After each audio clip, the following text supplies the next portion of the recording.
that with a CBDC, you don't know whether you're getting a blockchain or whether you're getting just whatever schema they want to do to promote and process transactions.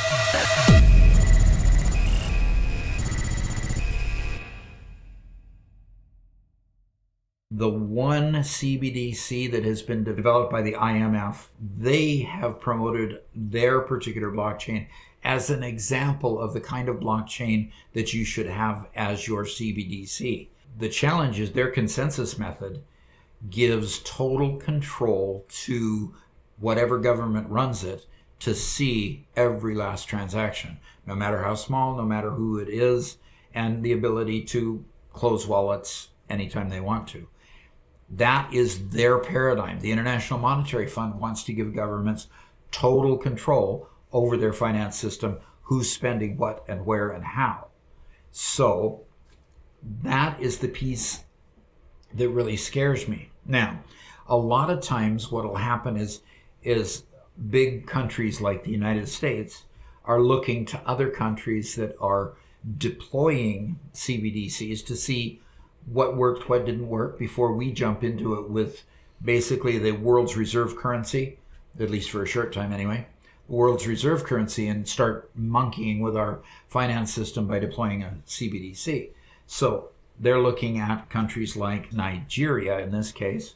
And now most of the countries that are coming out of third world status in the continent of Africa are struggling with their finance systems. You hear a lot about their economies having a big challenge. And so the problem with the e-Naira, as far as I can tell, it was built on the Hyperledger Fabric blockchain. Now, Hyperledger Fabric is used by IBM. Okay, that is their trademark. Oracle uses a different one, for example, and Oracle is one of their main competitors. And so they built it on the Hyperledger Fabric, and they rolled it out, and for all intents and purposes, it probably would have worked. The problem is they didn't consider the human nature factor that is involved. Number one, the Nigerians don't trust the central banking system, period. They have been through situations where one currency has been supplanted and made invalid, and all of a sudden they had to start all over with another currency, and all the money in their bank accounts were just wiped out. Okay, they've dealt with that kind of thing before. That's something was totally unheard of in the U.S. So they started rolling this out, and they wanted to do it slow and steady, and they wanted to make sure that people, were comfortable with it as they adopted. The problem is they never got comfortable with it. The challenge was they didn't invalidate the prior currency because they wanted to roll it out slow. They accepted regular paper currency at the banks, but in order to withdraw a certain amount, they had to withdraw it in the new CBDC. So what happened was people wouldn't put their cash in the banks. They kept their cash at home. So there was significant hoarding of banknotes. Okay, over 80% of the circulation, currency in circulation, or CIC, are outside the banking system. People frankly just stopped depositing money in the banking system. And so it circulated, but businesses wouldn't deposit in the bank. So they'd do business and the money would just recirculate. They'd pay their suppliers in cash. They'd pay everybody in cash banknotes because nobody trusted the banks. So out of the 3.23 trillion in currency in circulation again, 2.7 trillion is outside the commercial banks held by the public. So when they say 80%, 2.7 trillion out of 3.23 is a significant number. So that is the hoarding problem they had. Okay. Because there was a significant hoarding problem, and because the banknotes weren't going through the central bank to validate that they were valid paper currency notes, it was easier to counterfeit. So all of a sudden the money supply ballooned because counterfeiters would never be caught. Counterfeiters could go spend the money, and they knew that it was never going to go through a central bank, and they were never going to be caught. So they had rampant inflation because money would continue to be manufactured in the local warehouse down the street with a nice printing press. Okay? So eventually, also because the banknotes weren't going through and being circulated and the old dirty ones taken out of circulation and new ones being printed, it created a shortage of good, clean paper notes in circulation. So number 4 is, and you could hardly read this here, the redesign of the currencies were long overdue. They knew that.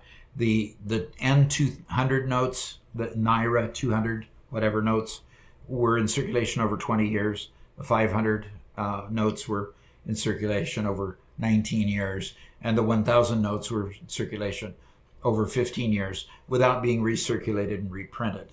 Now, you'll notice that we don't let our banknotes get very old.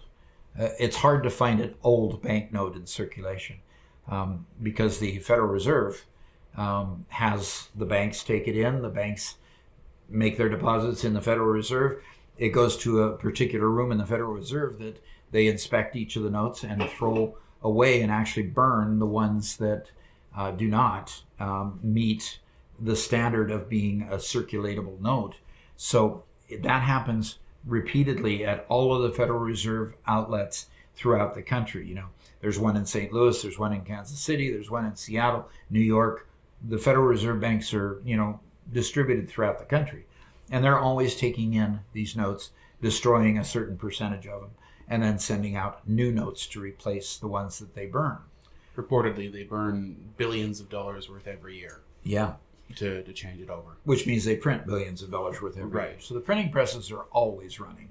Right. Okay. So it became a situation in Nigeria that there was just too high a cost of trying to manage all of that when they weren't being able to see it. They weren't being able to get the counterfeiters out and so forth. So by December 2nd, they issued a letter to all banking institutions. This is their last ditch attempt was in December. And then basically what they said is you can come to the bank and you can withdraw, but you're going to withdraw it as a central bank digital currency. So they had a cash withdrawal limit of $225 per week. I know I couldn't survive on $225 per week if I was using cash to do all my transactions per week for individuals and $1,123 for businesses. That's laughable. Oh my gosh. Yeah, exactly. And so basically what this did is it drove it all underground.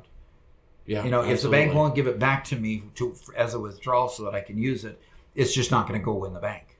And that's what it basically backfired on them. And eventually they didn't work. So they eventually failed the project and they're starting over or something. I'm not quite sure what they're gonna do now, but we can what the U.S. is going to do obviously is try to learn from the mistakes that were done here and do it differently. I know we don't have much time to go into it, but at some point we're going to be talking about El Salvador and their adoption of Bitcoin. But if you look at some of the efforts been going on down there, they have classes teaching people how to use Bitcoin. They have continual certifications for anybody who gets it. Businesses, they're providing businesses with placards put in their windows saying they accept Bitcoin. They are working very, very hard to make adoption of Bitcoin as easy as possible. It's still a struggle, but they're working very, very hard to establish that new currency. And because of the other changes that have been happening, their trust in their government to put this out is a little bit higher than what Nigeria appears to have. Yeah, especially since the Bitcoin isn't already an established thing. It was already kind of established down there before they decided to adopt it as their official currency. So that helped a lot. Absolutely. And so they're doing the we're here to help side of the government. What's that old quote? The scariest words in the English language. Yeah, from the federal official. I'm from the government. I'm here to help. Yep. You have a great question here from Adam. Okay, is this something that we should be concerned about now in the U.S.? Absolutely. I hear all the time about reducing the amount of currency you can withdraw. Absolutely. You're going to hear both. I was a little bit disturbed by an advertisement. It was one of those long running advertisements where they don't tell you what it's about, but they tell you all the bad things that are going to happen if you don't watch their video and adopt their program. By the way, I didn't get all the way to the point of adopting their program because, people aren't going to tell me what's going on. If it's not valuable enough for them to tell me right up front, then it's not worth my time. So, but he was basically saying that there's going to be a huge change in monetary policy by the end of the summer, that you're not going to want to have more than about $2,500 in a bank. And I don't know what that could be because they're not far along in their CBDCs. They've got a new payment system by the Federal Reserve. Mm-hmm. It's an interbank payment system, but they don't yet have any CBDC infrastructure. I'm sure they're working on coding and working on the things that they need for it, but it's nowhere close to testing.